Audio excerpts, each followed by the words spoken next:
Okay, I'll tell you when. Hold on just a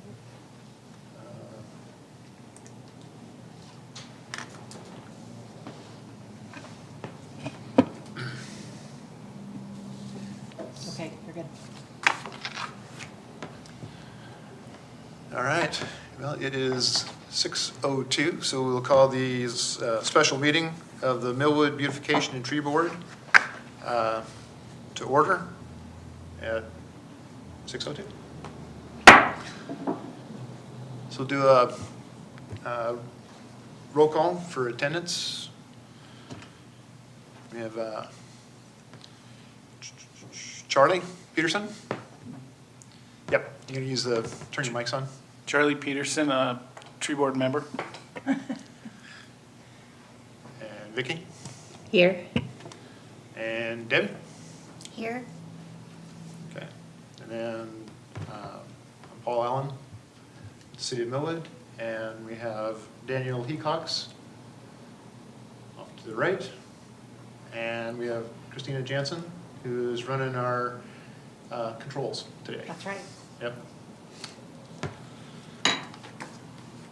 And then our special guest is Jim Flott from Community Forestry Consultants, and we will, he'll be giving the presentation. The first one, I just want to give you a little update on the DNR, our DNR Urban Forestry grant update. So about a year ago, we applied for a grant from Department of Natural Resources in order to update our tree inventory. We had done one in 2011, and a lot of things have happened since 2011 with the trees. We put in a whole trail a mile long with a lot of trees along there. We've had some development where some trees have gone out. We've had staff changes. There's been weather events that have changed the condition of the trees. And there's been a lot of changes in technology and the programs that are available now for keeping that inventory up. So due to all these issues we had, the inventory that we had from 2011 was no longer relevant. So we met over a year ago and talked about that we needed to update that inventory and come up with a management plan for our greatest resources for the city of Millwood, which is our trees. We've got a lot of historical trees in the area. Some of them are, close to or over 100 years old. So we wanted to see if there's a way that we could maintain and sustain our canopy, and especially those historical trees. So we got together as a tree board and applied for a grant from Department of Natural Resources, and we were fortunate to be one of the 2 or 3 cities over on this side of the state to get a grant. So with that, we were able to hire a consultant, which is Community Forestry Consultants, and so he's been out and a inventory of all of our trees, and he's going to give a little presentation on that and talk about the condition, because they also did an assessment on them. And so we're interested to hear the development of that inventory. Jim just got done finishing that up in December, I believe.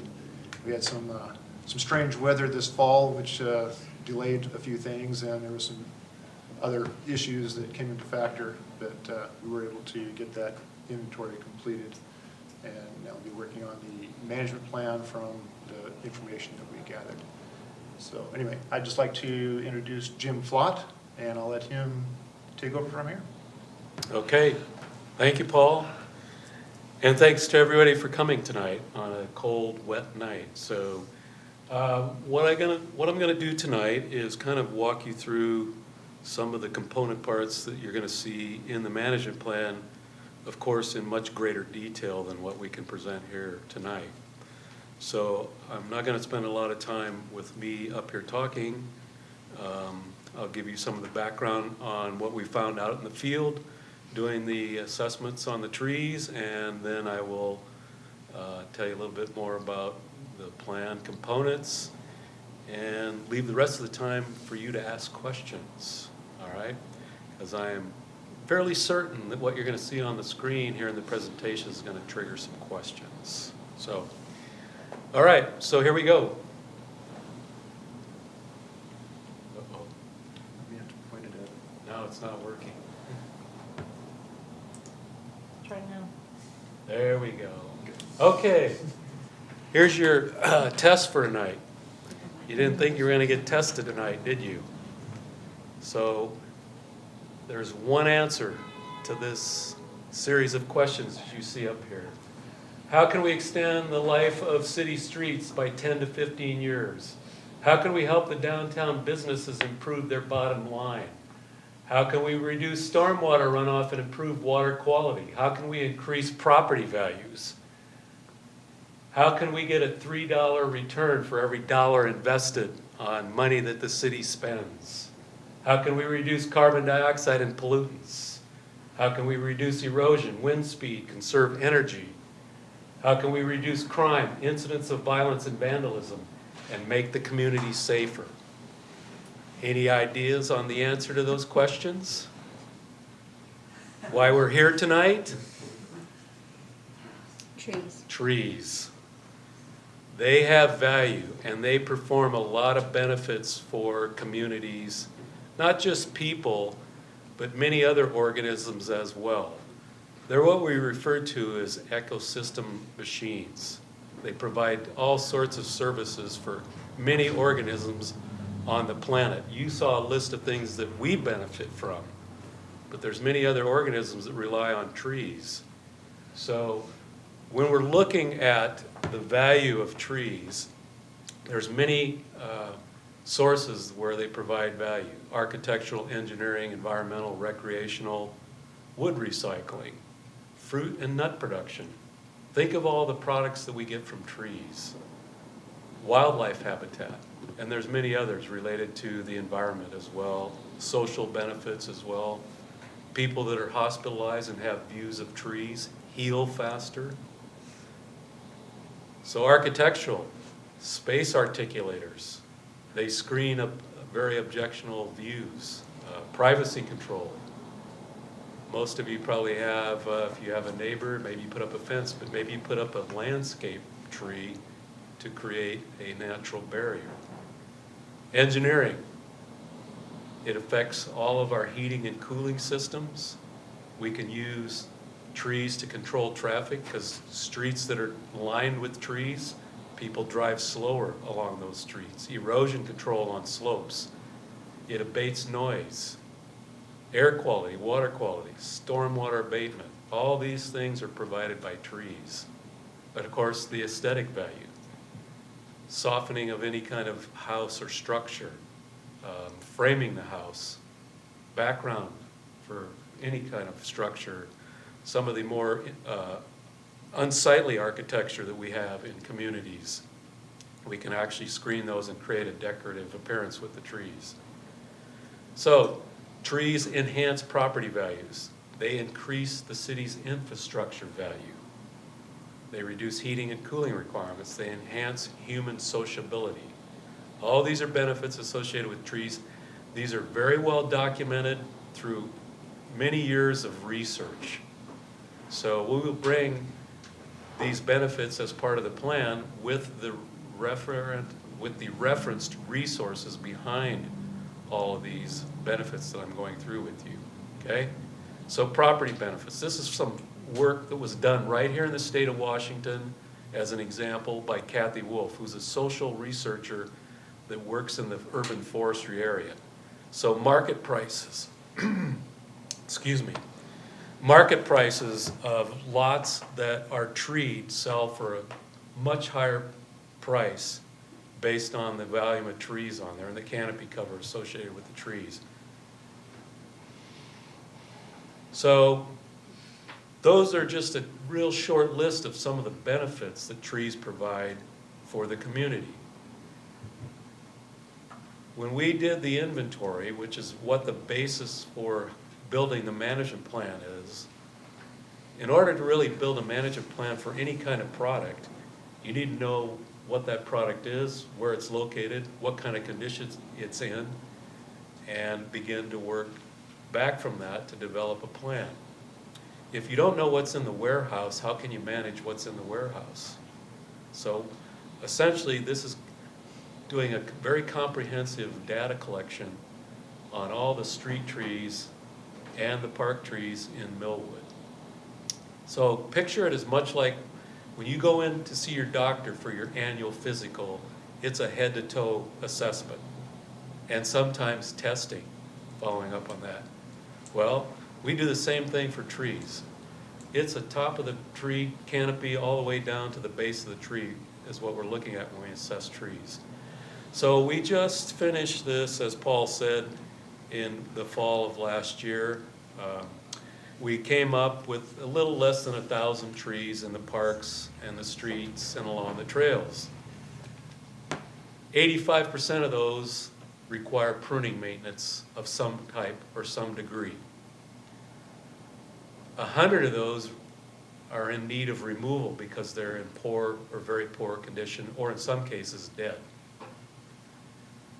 So when we do inventories, which we have done from Hong Kong to Hawaii, when I see 3% as far as removals, that's a red flag for me. That's a pretty high number.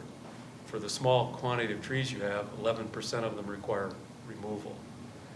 The other thing that's going on with the tree population is very limited species diversity. So species diversity is very critical, especially if you get an insect or a disease that is very fond of one of our species of trees. Some of you may have heard of emerald ash borer, which is an introduced insect from China that has literally wiped out all the species of ash in the United States and Canada. So how this relates to Millwood's inventory, 49% of your trees are in the maple genus. That's way, way higher than what we want to see. We don't want to see anything higher than 5% or 10% in any one genus. So you have very limited species diversity. And as you can tell by looking at the pruning requirements, 85% of the trees need work. So there's been limited, or in some cases, poor arboriculture practices applied to the trees. So this is what we found in the inventory. And so now from this data, we can build a plan to address these issues, fix the problems, determine how much money is required to perform these types of activities on the trees, and give you an idea of where the program in Millwood is at this point in time and where you want to take it based on this information. So this is hard data we're basing these estimates on. It's not pie in the sky or guessing at what's out there. This is, we know what's on the streets now as far as trees go and the condition they're in and the maintenance required. And this is by international arboriculture standards. So, oh darn, I jumped ahead too much. Nobody saw that. Good. All right, so those 1,000 trees or so, what are they worth? Any guesses? Does it matter? It's an asset the city owns. It matters greatly. So what are they worth? Any guesses? Nobody wants to take a stab at this. The people on the council. Come on. No? All right, so how do we come up with values for street trees, trees that are in the urban area? We're not talking about forest trees that are just valued for timber. We're talking about benefits that I just went through that we put a value on. I can put a value on those services that the trees are providing to us. And that's what this process of evaluating and getting appraisal value for the trees in Millwood. $5.9 million. The city doesn't own anything else that's worth this. They may, I'm just speaking from the hip here, but that's a big number. That's based on the species, the condition, the criteria where the tree is growing, and some other factors that we look at. okay? The thing I can guarantee you is there is no other asset the city owns that appreciates in value as it gets older. And that's a condition based on if you take care of that asset. So if I don't change the oil in the fire truck or the police cars, what happens? The engine seizes up eventually. If I don't take care of my trees, they decline in condition and value. So this is a city-owned asset, it's part of your infrastructure, it needs to be taken care of to continue to increase in value as it ages. So older, bigger trees, the older, mature trees, which you have a lot of here, are highly valuable based on all these benefits that I just went through. So here's an example of the species distribution. You can see that Norway maple occupies 42%. So I said all the maples. There's other species of maple here too. We've got red maple, sycamore maple. So when you put all the maples together, it's over 49% of your population. So what happens if some introduced pest comes in here that likes maples? You're going to lose close to 50% of your population. That's what's happening with communities, and this has happened in the United States many times. It goes back to the early 1900s when an introduced pest came in and wiped out the American chestnuts. It happened in the 30s and 40s and through the 50s and 60s, and it's still happening when the Dutch elm disease was introduced into the U.S. and started wiping out the elms. We're seeing it again 10, 15 years ago. This boar came in from China on shipping dunnage, and it's wiped out all of our ash trees. Billions of ash trees. So this could very easily happen with any species of trees in the U.S. because we live in a global economy anymore. So you're thinking, okay, well, these other countries have shipped stuff into our country. Well, believe me, we are shipping stuff to them as well. So it's getting moved all around the country, all around the world with these types of, and the worst thing is it's introduced pests. So these bugs and insects or diseases come into our country. Our trees have no immunity to those insects because they've never evolved with them together. We've sent stuff to China that's killing all their pine trees that don't even bother our ponderosas here. So it's kind of a mutually exchange of bad things when it comes to insects and diseases. So there are species. Diameter distribution, all right? You've got some really nice old mature trees here, but you don't have a lot of young ones to replace those old mature trees that eventually are going to pass away.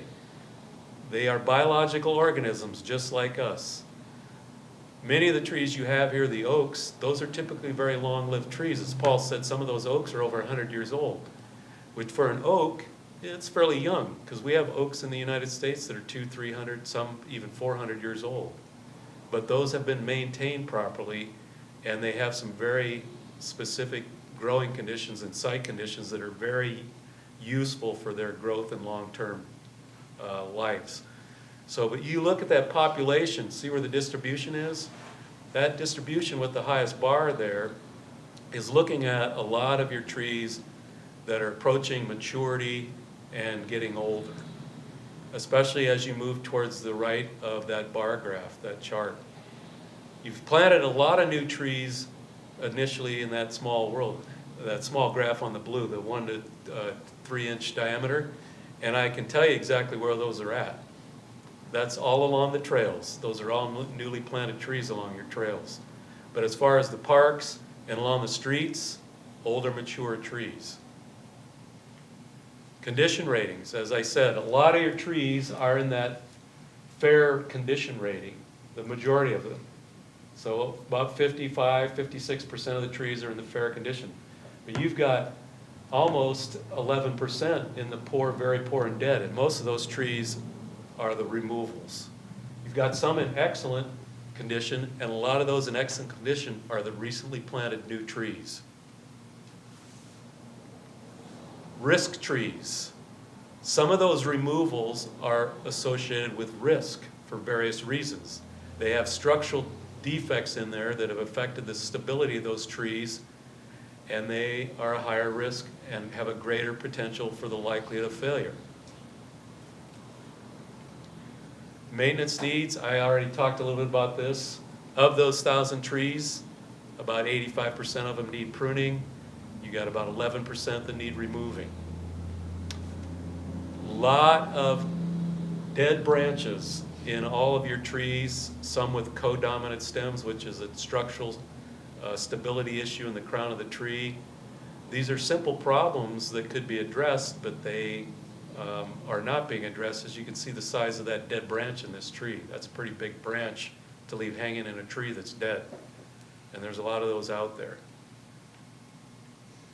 So, these budget numbers, just to give you an idea, all right? You can run the math. If I've got 850 trees that require pruning, average cost to prune those is, on the low end, probably $600 a tree, maybe $800 a tree, depending upon the size of the tree, the amount of work that needs to be done on a tree, and the location where the tree is. If it's got power lines around it or is a difficult tree to access by the climbers or whoever's working on it, that price can go up very easily. Removal costs. To remove a tree is not cheap. $2,000 is on the low end. Could be upwards of $5,000 if you have a difficult removal with a lot of infrastructure in the way that requires a lot of small handwork, removing the pieces of the tree in individual small pieces. So think about this as far as a budget. You can run the numbers. 850 trees that need pruning times $600, crunch that number. So I'm not saying Millwood needs to come up with all that money at once, but you need to start developing a plan to address the financial costs of taking care of your trees. What level of service are you going to apply to the trees? No city can afford to fix all of their problems with trees in one fell swoop. Nor can you afford to fix all the potholes that are on the streets in Millwood in one fell swoop. But you develop a plan to manage all those assets based on the funding that you have available. But you have to have money put towards any type of infrastructure in the city in order to keep it maintained. If you don't maintain something, it degrades. And then it becomes a risk factor. You don't maintain streets, you get people complaining that you're breaking my front end on the car because of that giant pothole that you haven't fixed. If you don't put up traffic lights at an intersection that you know is dangerous from the number of accidents that occur there, that's an issue as well. So this is the same type of mentality that you need to approach with trees. If you have problems with your trees, you ignore it, you're going to have long-term issues. So this is kind of a window into a budget related to the work that needs to be done on the trees. So the question you ask is, who's going to do the work? Will it be in-house or will it be contracts? That's something the city has to work through. That's a lot of work for anybody. To prune 800 trees over a 10-year period, or to remove 100 trees over a 10-year period, or over a 5-year period. So the point of all this is, the bottom line, trees provide benefits for the community, but that depends on a healthy canopy, and a healthy canopy requires ongoing care and maintenance. And that depends on you, the people of the Millwood in the community. What do you value in your community? I'm here to help you, guide you. The management plan is a roadmap for you to follow. It's up to you to decide what you want to do as a community. So it's your choice. My recommendations, when we get to the plan, these are some of the things you're going to see in the plan. Adopt and implement the plan. Either increase the staff or program resources to address these issues. In the plan, there'll be a risk management plan. In the plan, there'll be some guidelines on how to develop a cyclical pruning program. There'll be guidelines on how to diversify your tree planting. There'll be guidelines on how to develop and update your ordinance to reflect some of the issues that we found out there. There'll be guidelines on how to educate and get the public involved in this. We have, as Paul said, now a computerized tree inventory that's based in ArcGIS, which is a geographical interface type software that collects data behind images of trees in this case. They have access to that now with all this information that we collected in the inventory. So now they have access to this information. They need to maintain that. So as work is done on the trees, the inventory needs to be updated and managed. So these are some of the recommendations that will appear in the plan. That's all I got. Questions on anything? Yes, sir, in the back.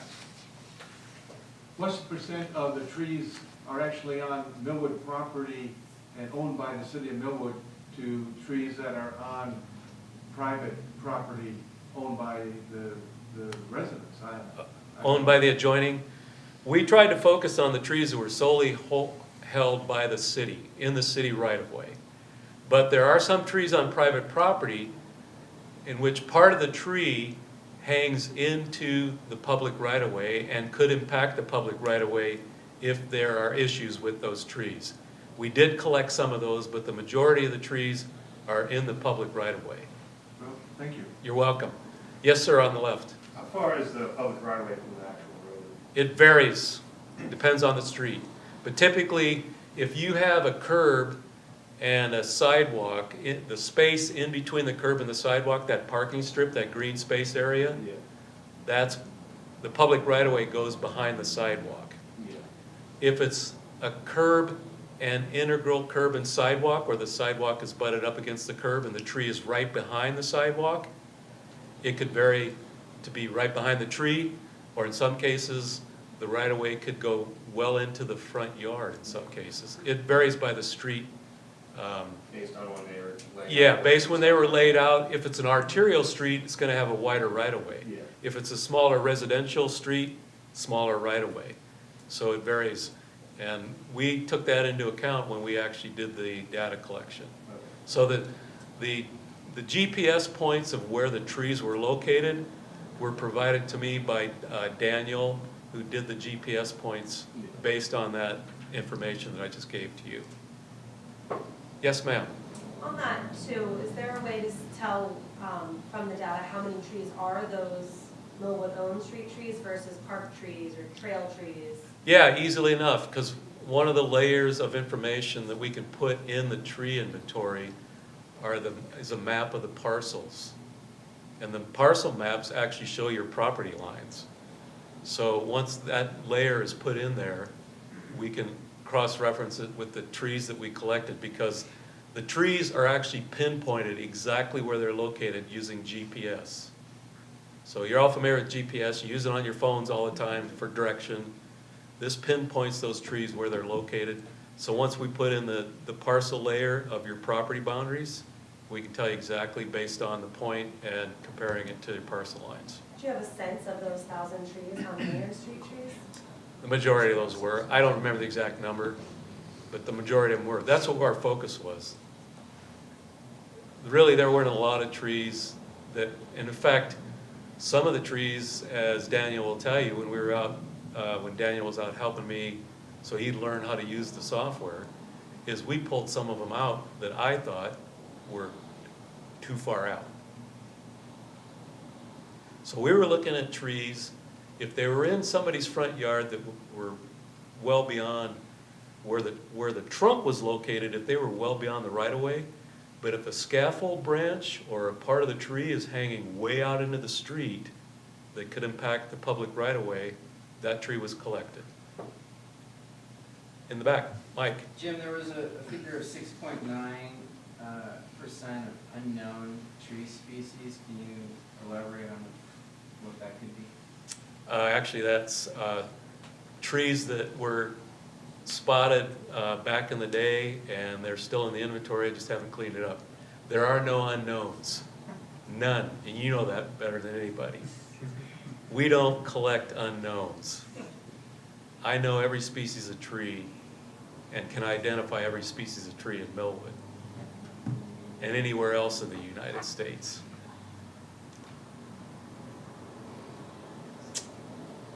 Yeah, The city's, trees, the power lines run through there and they've been whammed on a bunch by the power company. Are those gonna be maintained by the city? Is that your recommendation? yeah, they are in the right of way. They're city trees. Yeah. But what you're talking about is trees that are affected by power lines. Avista and every utility in the US is bound by federal standards to clear lines. The contractors that work for them are usually certified arborists, so they do know what they're doing. Yeah. In order to I'm a clear- certified arborist. Yeah, okay. In order to clear lines, you have to follow industry Yeah. standards, Yeah. okay? When that happens, those trees in the crown may not look like they should normally. Yeah, that's what I was just asking. Is Yeah. that gonna be part of your recommendation to have the city maintain it instead of the utility? No, the city can't maintain those unless they have certified line clearance trimmers to work around those power lines. You can't, even if you're a certified arborist, No, I'm a union. I'm a line. you're line clearance, so yeah, you're qualified to work around those. And that's what'll probably happen. So to answer your question, if you're a line clearance trimmer and you're as a contractor for Avista, you'll come in and you do the minimum amount of work on those trees, I know this, to get the line clearance, to get the line clearance. Yeah. That's it. That's all Avista is obligated to do. Yeah. So if there's a defect somewhere else in the tree that doesn't impact the lines, Yeah. not their job. So it's still the city's responsibility to take care of those trees even though they're under power lines. Good question. Others? Tree board members, any questions? I think you had a couple back. Oh, there we go. Yep. All right, way in the back, sir. If, is there a place to look, if we come down to City Hall someplace and look and find a tree in a certain spot, and you will have it labeled as a pin oak or whatever the tree is? We don't know what there's a tree out, we don't know what All you gotta do is call Daniel. it is. Okay. Thanks, Dan. Night or day, I'll give you his cell phone number. He's available 24/7, 365 a year. And give him your address, and he can pull up the tree and tell you exactly what it is. He'll tell you everything that we've collected about the tree.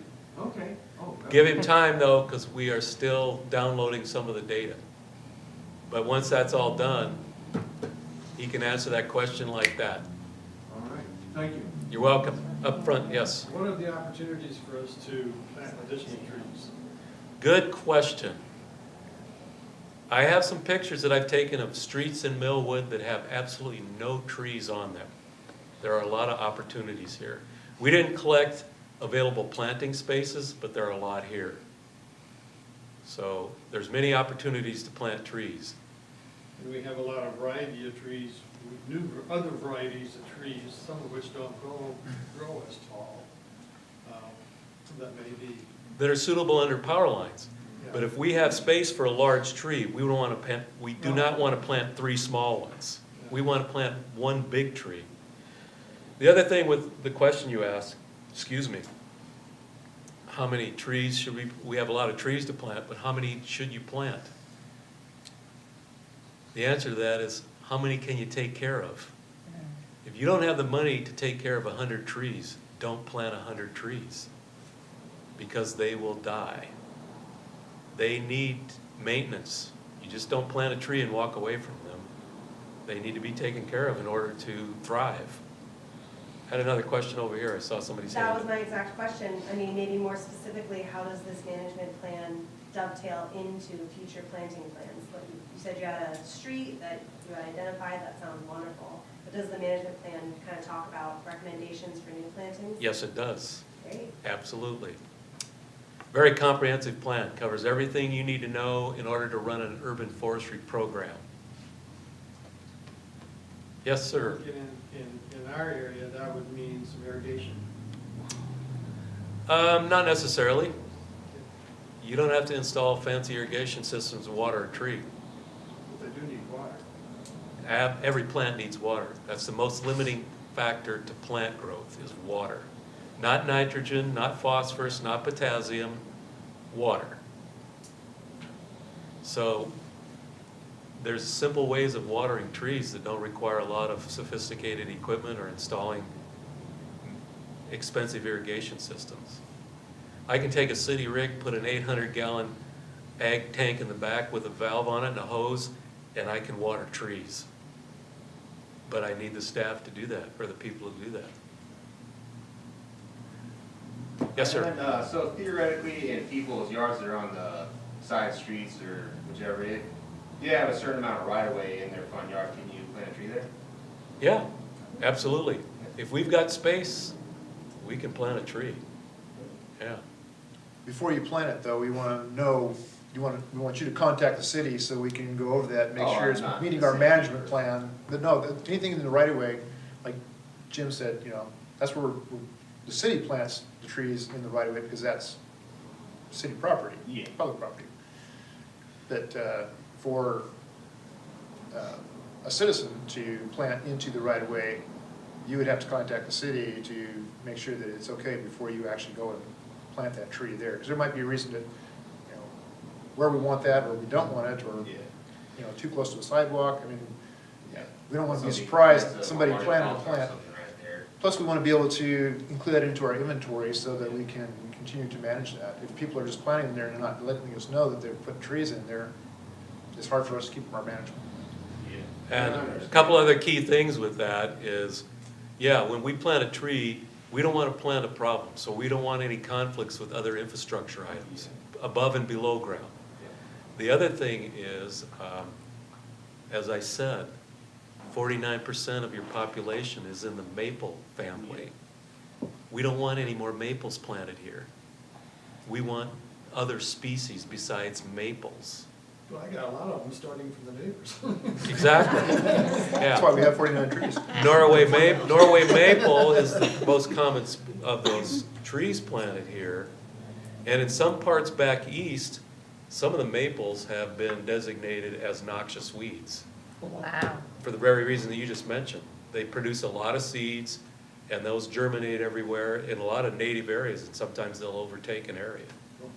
So with the palette of trees doesn't end and start with M.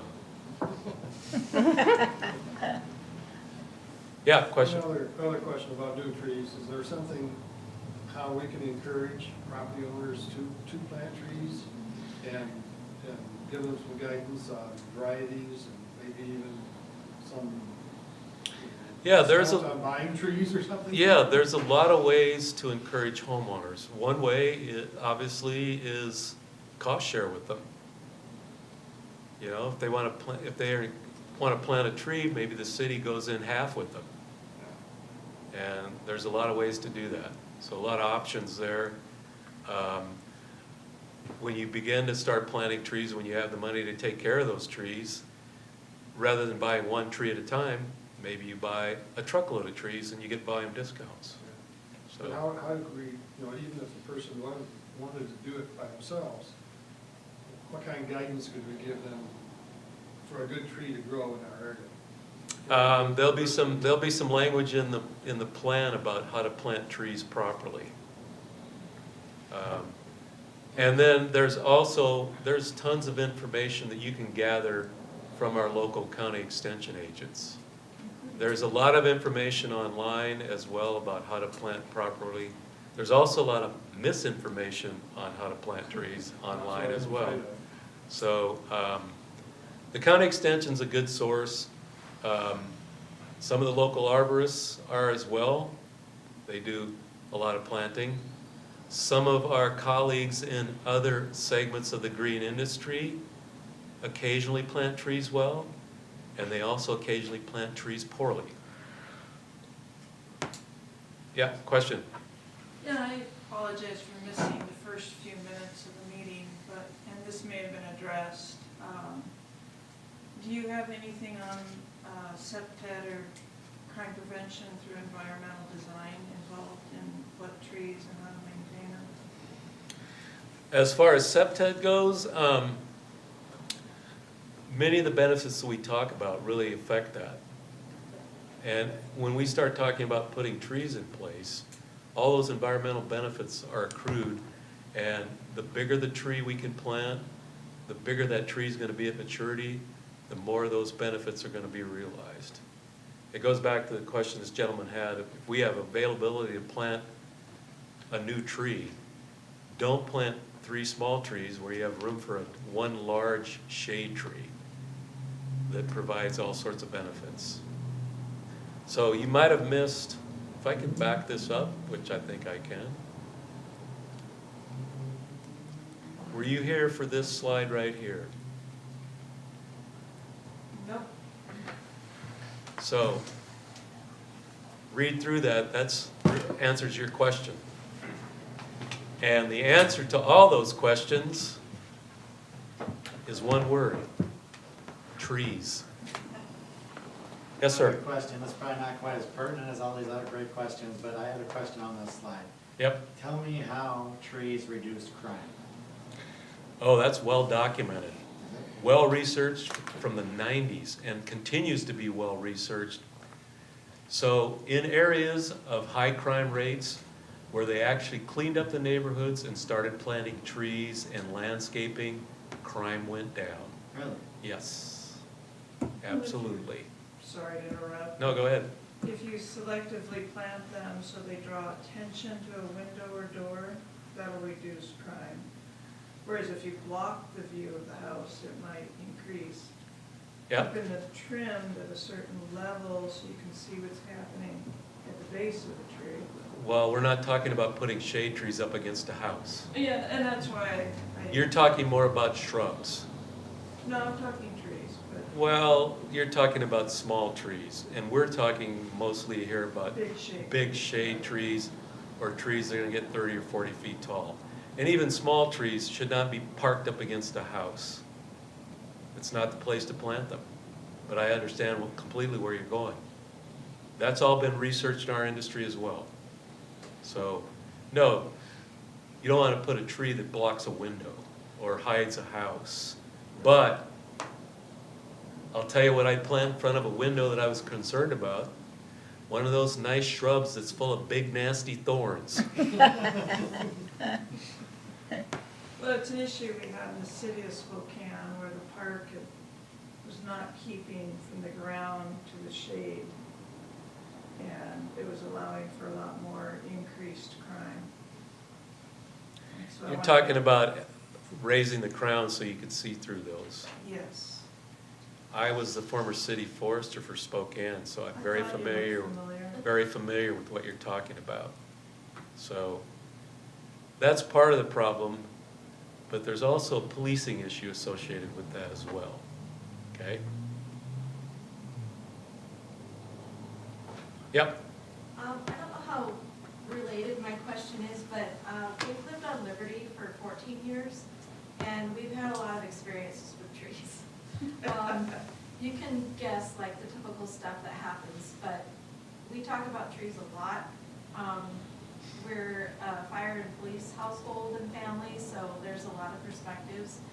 And I mean, I grew up in Campfire for a lot of years, and they stuffed the Arbor Day thing down your throat like a lot, but it stuck and it made a really big difference for all of us. It stayed with me forever.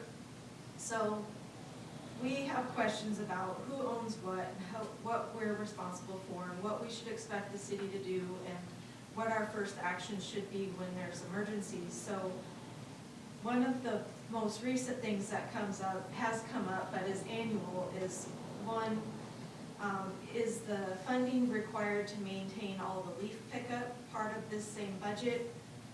I didn't think that it was. I thought it was just regular city maintenance costs. And then we weren't sure who really considers all those 106-year-old trees that are on Liberty and Dalton the homeowner's responsibility to pick up after, because I have never seen a city truck touch any of them. And we don't know if we're supposed to continue just whacking them up with the Sawzall. We now own 3 Sawzalls because of What do you the mean? evolution we've been through just to try to maintain, keeping the broken branches out of the street. We're on a bus line, Mhm. and we don't want any kind of accidents and cars running into trees in the dark or branches in the dark. So we've done our best to keep it maintained, and we fill our green bin with lots and lots of branch pieces. We are really always questioning if we should call the city when there are big pieces that fall out. And all the loose ones, like you mentioned, there's a ton of loose breakage and really, really old, dried up, dead bits up there that we don't know Mhm. whether we're responsible for, because like, if it comes down, we're in big trouble. Like, it's gonna hit the house. If it comes to our south direction, we're gonna lose our front windows, and there's neighbors' trees that are gonna crash into our garage. We'll lose all of our cars because those trees are massive. So we're just always curious about what we should call the city for when stuff happens. Because we don't know if those emergencies are in the city budget and if we should even bother. We just have experience with living in other parts of Spokane where you don't seem to get a lot of help with those questions. And now we have friends in the tree maintenance business and arborists, so it's that kind of stuff that happens that my neighbors have the same questions about. Okay. So, Jim, if there's ever any questions about what's, if it's an issue or you have concerns, you can always call the city and the city will come out and look at it and, help make a determination whether it's, a city issue or a property owner issue. But if it's a safety issue, like over the streets or fallen branches into the streets or whatever, yeah, feel free to give the city a call. I mean, Okay. we do it all the time. When there's storm damage, we go out, and clear the roads. Mhm. Sometimes, if we know that it's a property owner's tree that shed the limb or whatever, we might stick it into your yard, but we'll make it to where it's safe, to where the roadway is open again, and so you have safe travel for, vehicles and pedestrians. Okay. But And yeah, the if you have city questions, maintains just call City Hall. trees, then they'll deadwood them all pretty much and get all that stuff out of there. So if the city maintains them, then with the plan they have here, then they'll get all that dead stuff out, or any problems where the branch looks like it's gonna fail, anything like that, they'll address that when they have somebody go up and get in that tree, because you can't see it all from the ground there, when you have to get up in there to kind of figure out what you got going on with it. Yeah, those trees are hard to see. Those are all maple Well, and trees then- along Liberty. Then there's you have to get flaggers to do, too, unless you're gonna climb them, so people don't pay for the flaggers and, the tree service to come in there and maintain them. So they're the most neglected trees that I've seen. So a couple comments in relation to some of your questions and comments that you made, okay? The city's never had a program to take care of their trees. So what kind of condition do you expect them to be in? Do you have children, ma'am? No. Oh, well, let's just hypothetically say you had children. You gave birth to those children, and then you walked away for 30 years. What kind of end product do you think you'd have? That's what we're talking about here. Only these trees were planted 100 years ago and have had very little work done to them. So it's not surprising that you have branches that are breaking and falling. That's what happens when you don't maintain something. It falls apart and eventually could cause issues related to what you talked about. The city is taking the initial steps here by getting a grant to start to developing a program. Now, it's up to you that live in this community. Do you want to see your trees maintained, and are you willing to put up the money to do it? Who's the city of Millwood? You. Everybody in this room that lives in this city is the city of Millwood. Are you willing to pay to take care of these assets? So that's your call. But And as that's the Paul first thing I did said- was do my trees when I moved in there, and they'd never been touched the whole time they've been there. So the other thing, as far as, the other alarming thing that you said, you're whacking on trees. No. No, I meant you're whacking on branches and taking branches out. We chop up the branches that fall in the street. Okay, good. Yeah. Please stay No, out of we the know trees. better. Okay. Yeah, please stay out of, please stay out of the trees unless you are a certified arborist. Yeah. That's part of what's gonna happen with this program, is we're gonna elevate the care of trees that occurs in this city. There are city trees here that have been maligned by fly-by-night people coming in here and ruining your trees, topping them, excessively over pruning them, damaging the trees, okay? I've got pictures of that that'll be in the plan, okay? Elevating the program so that the people working on trees understand how they grow and how to maintain them. So this isn't the guy driving down the road with a pickup and a chainsaw that we're talking about doing tree work in Millwood. That's not what this is about. It's about skilled, qualified, certified arborists that understand how to take care of trees. That's where this is headed with this program. That takes money, okay? You want that same guy driving down the road with a box of wire and wire cutters and wire caps to come in and fix the electrical problem you got in your house? No, you sure wouldn't want to do that. So why would we hire those kind of people to take care of our trees? Don't go down that road. Don't let people like that touch your trees, because all they're going to do is devalue the tree and potentially can turn it into a high-risk tree. Other questions? Great. Fantastic questions. Thank you for your participation tonight. Thank you for showing up. Tell your neighbors about what's going on. Pass the word out that didn't show up or didn't come. Yeah, question? Well, just what's the next step from here? So you have the management plan? No, we don't have the management plan. Okay. It's in the works. We're writing it. Part of that, writing it, is that we conduct public meetings to get feedback.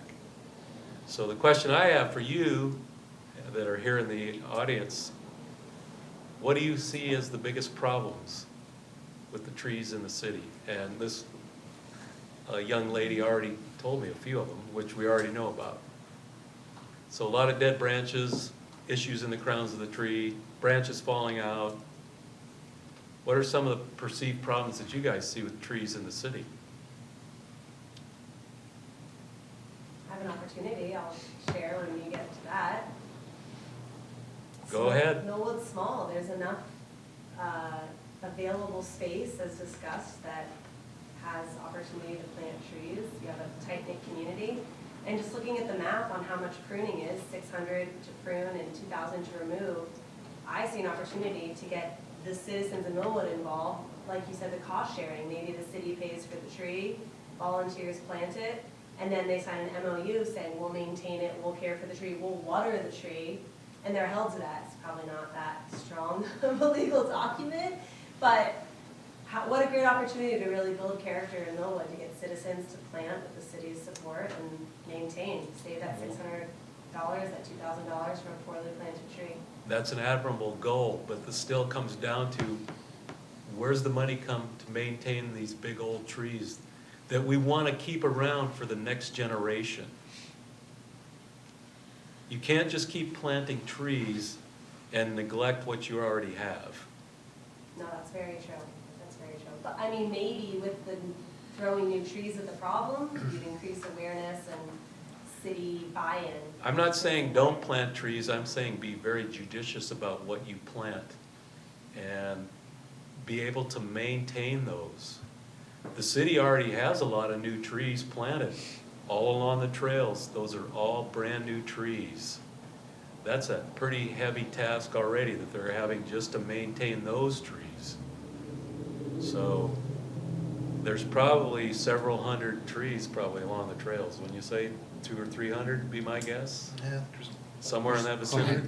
200. Yeah, 200. So there's 200 trees that have to be maintained. Those are just trees, that's not including the bushes. Yeah, that's not flowers, including the everything else that's other, along the trail as well. other trail plant material as well. That's just trees. Yeah, that's a lot. So it is a lot, yeah. So there's a lot of investment. You know, planting trees is the cheapest thing we do. It's the maintenance that costs money. Yeah, so. Good question, good point, though. We're not saying don't plant trees, just be very thoughtful about the process of how you go about planting those trees, considering the money and investment you have to make to maintain those trees. Yes, ma'am. The question about tree needs may be fairly simple. Like, I have a tree that's pretty bad shape, but it has a sidewalk down one side of it and an alley on the other side. So there isn't a lot of space for water. Our oaks are planted with the street. How is this an issue? Are there solutions to this? Is it a problem? I've been waiting for someone to bring up the tree sidewalk issue all night long. You have a lot of tree sidewalk issues, especially on Dalton, and some on Liberty as well. So what you're talking about is a very confined root space. So a lot of those trees, even though they're abutting a sidewalk, or in your case, the sidewalk and the alley, but there's also yard space, right? Where that, so trees are gonna, the root systems are gonna grow where they find things that they need for development and growth, okay? So probably a lot of the roots in that situation are in your yard. But those conflicts with the sidewalks, roots are gonna, and we know, one of the things we collected out in the field is sidewalks that are lifted associated with trees. Big problem, citywide. So there's a lot of ways to resolve that. There's no one right way that fits every tree sidewalk conflict. So in the plan, we will have some alternative methods to deal with tree sidewalk conflicts, okay? And it's not an easy thing to do, because those sidewalks and these trees, you gotta start thinking about this from a perspective of, okay, do I wanna keep and maintain and foster a 100-year-old tree, or do I wanna fix the sidewalk and in the process damage the tree? What's your choice? You know, I think the trees are probably more valuable to most people on Dalton than those sidewalks are. There's ways to fix that and minimize the damage to the trees and still get the sidewalks fixed.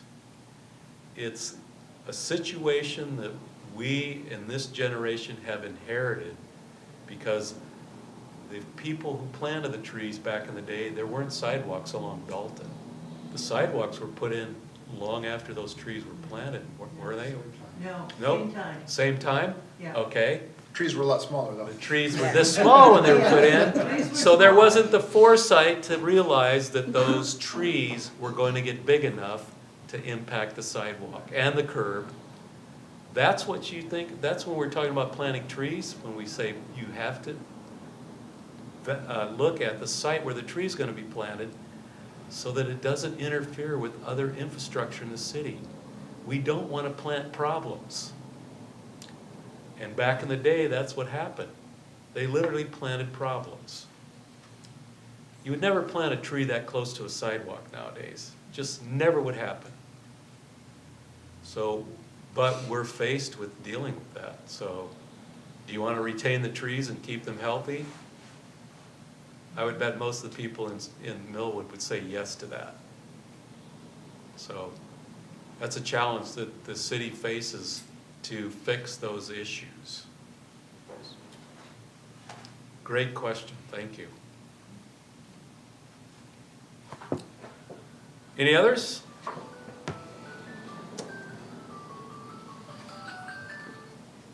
That'll be $100 to the tree fund. Yes, ma'am. Have you ever had any success or no success with like a neighborhood adopt-a-tree? Yeah, great success. Many cities have adopt-a-tree programs, and in the state of Washington as well. Yeah, it's a very effective program. You get a lot of buy-in. You own the tree in part, or you've helped pay for that tree, you're probably more apt to water it. Really, that's, on newly planted trees, that's the magic bullet, is water. Nothing more than that. So if I can get an adjoining homeowner just to water the tree, I'm miles ahead. That saves the city money. They got other things they could be doing with staff resources if they're not having to water every tree that's planted near an adjoining property owner's house. So, absolutely. Yes? About adopt a tree, it's brings up a lot of age 10 memories. Would it be easy to contact someone and set up, like a, I don't know, we go to Millwood Days every year, so we always see what's happening, but we could set up one of the booths for the event that is about Adopt a Tree. And just to, I mean, like, why is there not more talk about this kind of stuff at our annual neighborhood event? I know, I'm looking at her too. So, I mean, I think it would be kind of cool to just show off, hey, Millwood could do Adopt a Tree, let's all sign up. That's all it takes. Get a booth at one of your Millwood days, adopt a tree. Here's why. Here's what we're doing. But have something in place that explains that, other than the big sign that says, adopt a tree. Yeah. What are you doing? What's the program all about? Have some process and infrastructure in place on how that's managed. That's a good activity for tree board members. Okay. That's the other thing too. Volunteer for tree board. This is all volunteer positions. You want to get involved, engage, there's the seat to be occupying, okay? Yeah. Yeah. Or just attend the meetings. We Yeah, meet show 3 up. times a year, and it's on the calendar, so we'd love to have participation from the citizens. You know, a lot of times we have our tree board meetings, and there's 3 or 4 of us that are on the board who are here, and that's the only one participation we get. So it'd be nice to have input along the way, and volunteer opportunities for you guys. So. Yeah, all these city trees that we've been talking about, they belong to everybody in the community. Even though it might be the tree in front of your house, that is helping the entire community. So get everybody involved. You have a really nice canopy here, and you want to maintain that. If not, the next generation is going to look back on you folks and say, what the hell were they doing with our trees? They did nothing, and now we don't have any trees left. So that's the upside of this, is the people that settled Millwood 100 or whatever years ago, they had the foresight to plant trees. So we need to keep maintaining those trees and planting for the next generation. All right. Good? I'm good. All right. Any questions from, and one last chance for questions from the audience? We're good? Okay. Well, if you come up with a question later on, feel free to contact the city hall, and we'll see if we can answer your questions, or if we can't, we'll pick Jim's mind a little bit to see if we can't get you help on those questions. So anything from the tree board? I'd just like to thank everybody for coming and input. This is a lonely position. Like Paul was saying, it's always been just us here. We've tried to do things to make people aware, like Arbor Day, Millwood Days. One time we were accenting all the trees with ribbons and pictures.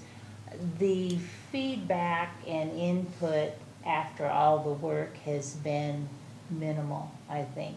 And so this is so encouraging to see you here. And then, of course, Mr. Watt with all of his information is absolutely wonderful. So thanks for coming.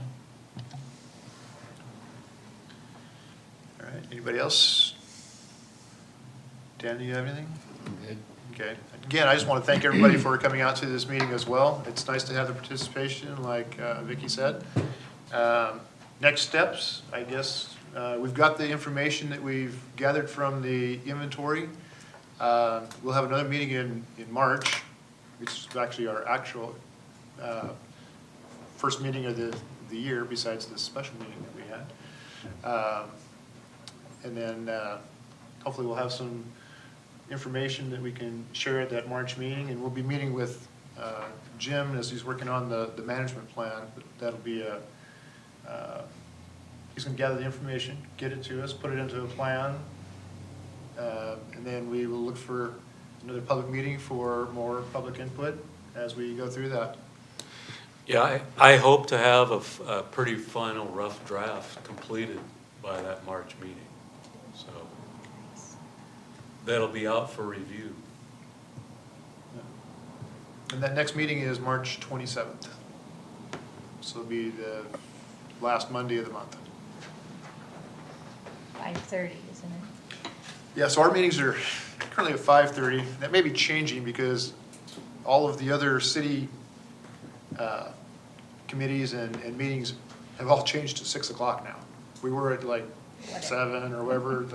So we may end up changing that eventually to 6 o'clock, just to kind of keep everything on the same schedule so that people aren't confused, you know, that one meeting starts at 5:30, another one starts at 6:30 or 7. So, but we'll discuss that at the March meeting. How's that? Okay. Okay. Whatever. All right. Well, we will adjourn this meeting then at 7:07. Thank you very much, Jim. Appreciate You're it. welcome, Paul.